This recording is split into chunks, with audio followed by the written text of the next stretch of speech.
अस्सलाम वालेकुम। क्या हाल है दोस्तों? ठीक है, हम उम्मीद करते हैं सब खैरियत से होंगे। आमीन या रब्बिल आलमीन। तो आज की जो वीडियो मैं आपके लिए लाया हूँ, आप सब जानते हैं कि गर्मी बहुत ज़्यादा है। ये गर्मी की ऐसी हालत है कि गर्मी जिसको भी लगती है तो वो गिर ही जाता है। तो मेरी भी वही हालत है, तकरीबन तीसरा चौथा दिन है, बहुत ज़्यादा बुखार है।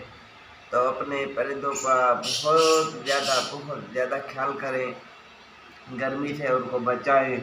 एक तो उनको ठंडी मिट्टी पड़ी रहे, उनके पिंजरे में मिट्टी पड़ी रहे। दूसरी बात ये कि जो है सो गर्मी का पानी उनको दें ताकि तितर ठंडे रहें। तितर जो सहकते हैं, गला मारते हैं और तड़पते हैं, तो इसी वजह से तितर मस्ती भी कम करते हैं, बुनाई भी कम करते हैं, तितर बीमार हो जाते हैं। तो इसके लिए बहुत ही सिंपल, बहुत ही आसान फार्मूला मैं आपके लिए आज लाया हूँ। इंशाअल्लाह लज़ीम है, आपने एक बार आजमाया तो इंशाल्लाह दुआएं देंगे और याद करेंगे।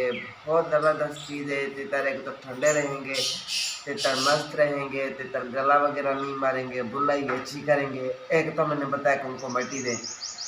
दूसरा फार्मूला ये कि सुबह के टाइम में एक कप पानी हो, उसको नीम गर्म करके ठंडा कर लें। गर्म करके ठंडा करके उसमें एक अदद जो है सो छोटी इलायची, एक चुटकी गुलाब की पत्तियाँ और एक चुटकी सौंफ डालकर रख दे, ढाँप कर किसी चीज़ से, किसी कपड़े शपड़े या ऊपर कोई ढक दे के रख ले।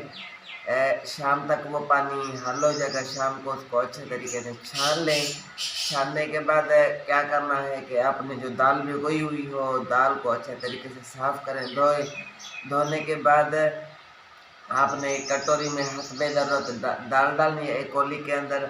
उसमें आधा चम्मच ये पानी डालना है जो सौंफ, छोटी इलायची और गुलाब की पत्ती वाला आधी चम्मच ये डालनी है। और उसके बाद बहुत ही अच्छी एक ये चीज़ मैं आपके लिए आज लेके आया हूँ, ये है नौनिहाल, हमदर्द वालों की नौनिहाल।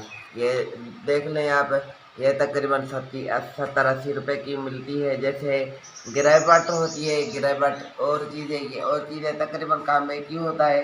तो ऐसा करना है, आपने उसी दाल के अंदर आधा चम्मच आपने नौनिहाल का डालना है, आधा चम्मच वो सौंफ वाला पानी जो आपने बनाया वो डालना है। अच्छे से दाल को मिक्स कर तितर के कोली में डाल दे, तितर को दे दे। रात को तितर पिएगा इंशाल्लाह ताला। आपने जितनी दाल वगैरह खाता है, खुराक खाता है, फिर खुराक भी उससे ज़्यादा खाएगा। तितर अगर आपका गला मरते हैं, फेंकते हैं तो फेंकेंगे नहीं। तितर आपके ठंडे रहेंगे। तितर को मिट्टी वगैरह लाजमन डेली दिया करें। तो ऐसे क्या होगा, तितर आपके बहुत ज़्यादा हेल्दी रहेंगे, खुश रहेंगे। तकरीबन आपने 8-10 दिन ये जो मैंने आपको नुस्खा दिया है ये भी लाजमन दें और तितरों को वो पानी भी दें। तितर आपके बहुत फिट रहेंगे, अच्छी बुलाई करेंगे, तितर जान बनाएंगे, सीना चौड़ा करेंगे, तितर मोटे होंगे और आपके तितर दमदार बुलाई करेंगे। तो बिल्कुल छोटी सी वीडियो, मुख्तसर वीडियो है, वीडियो को कंप्लीट देखा करें। अगर आप हमारे चैनल पर नहीं आए या कि आपने अभी तक हमारे चैनल को सब्सक्राइब नहीं किया तो प्लीज़ भाई हमारे चैनल को सब्सक्राइब करें और वीडियो को लाइक कर दिया करें। तो फिर मिलते हैं नेक्स्ट वीडियो में, तब तक के लिए दीजिए इजाज़त। अल्लाह हाफ़िज़।